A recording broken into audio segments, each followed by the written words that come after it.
Le lendemain, après une nuit très agitée, Touloulou s'arma de courage pour affronter une dure journée. Le manchot l'avait quitté la veille, lui conseillant de passer la nuit sur le morne du moulin à vent. C'était plus sûr avant d'entamer sa première longue marche. De la force, du courage, il en aurait bien besoin, lui avait une dernière fois recommandé le manchot avant de disparaître derrière une lisière de campèche.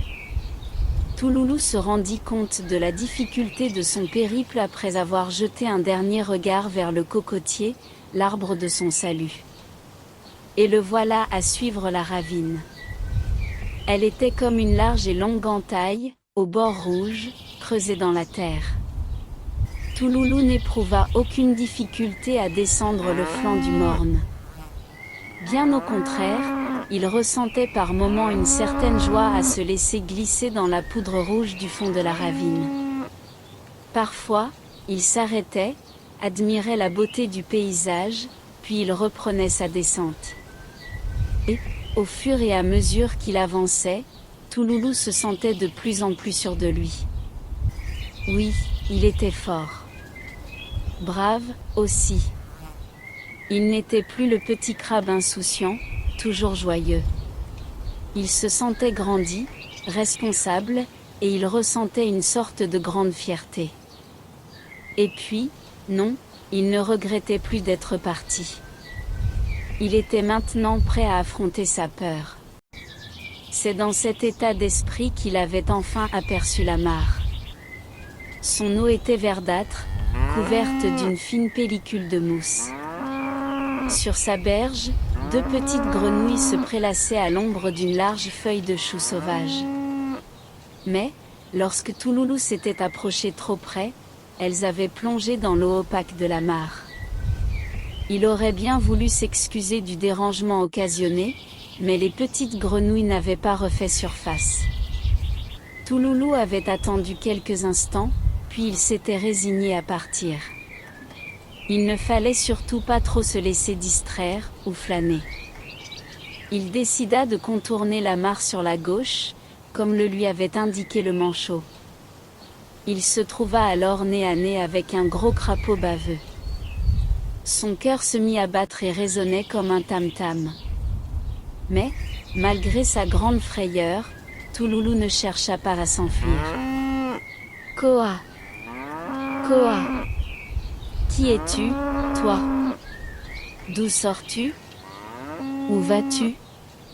Je m'appelle Touloulou le Bienheureux, je viens d'une petite crique de l'autre côté du morne du moulin à vent, et je vais au pays des Mantous.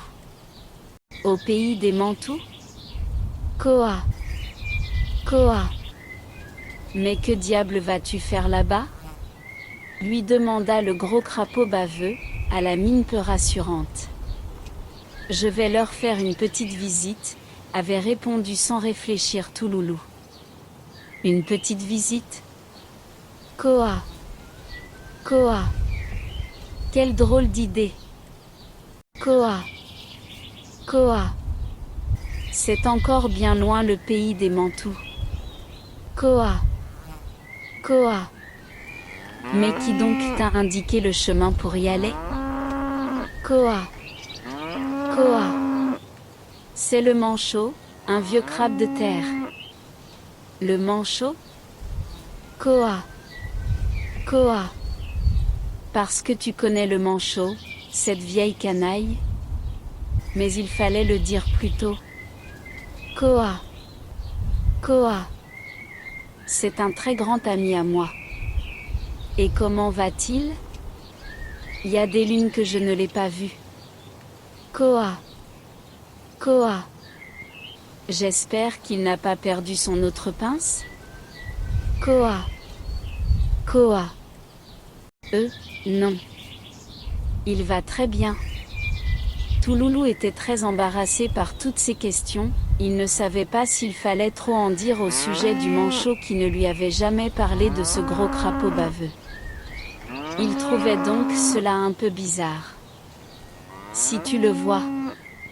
Koa! Koa! Avait continué le gros crapaud baveux, tu lui donneras le bonjour du père Koa. C'est mon nom. Il s'en souviendra. Koa. Koa. T'a-t-il dit au moins comment il a perdu sa pince? Koa. Koa. Pas vraiment. Tout le monde croit savoir quelque chose sur cette histoire. Koa. Koa. Mais personne n'en sait rien. Sauf lui, bien sûr. Koa. Koa. Le père Koa prit un air dubitatif, puis il secoua la tête en signe d'ignorance. Touloulou aurait bien voulu en savoir davantage sur cette pince perdue par le manchot, mais le père Koa ne lui en avait pas laissé le temps. D'un bond, il avait sauté par-dessus Touloulou et avait plongé dans la mare. Et lorsqu'il refit surface, il lui avait lancé plein de « Koa ». Koa, en guise d'au revoir, puis s'était remis à nager pour rejoindre la rive opposée.